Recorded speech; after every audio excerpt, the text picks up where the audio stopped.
ស្រង់ទៅថនយើងបានជួបគ្នាពីពាន់ដល់មួយគុំងារគ្នានងអូននៅមិនខ្ចី15 ឆ្នាំហើយ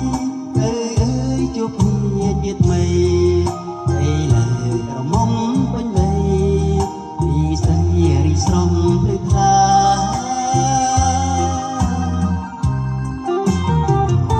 បន្ទីអំពើទូរស័ព្ទទៅជិលមកដើរកំសាន្តជុកគីងូតទឹកក៏បានបលយានពីមកទូជុំគ្នាទៅលេងប្រសាទតូចធំណាស់ព្រឺពុំងារពេលងៀងគេខ្យល់រងានាំគ្នាទៅតាប្រភ័យកូនលេសពងទឹកបងនឹកអានងសាវរីពីនាងយើងធ្លាប់ញ៉ាំមីខពីអូននៅយិនខ្មាំង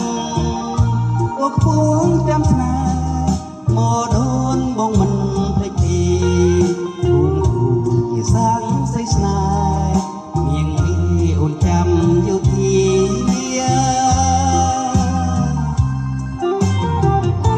កុកមកអូនតាមមុនស្រីស្រង់ទៅថនឧត្តរមានជ័យ15 ឆ្នាំចាំជួមស្រីចាំជួមជាថ្មីស្រីនៅកំបងតនយាយោធា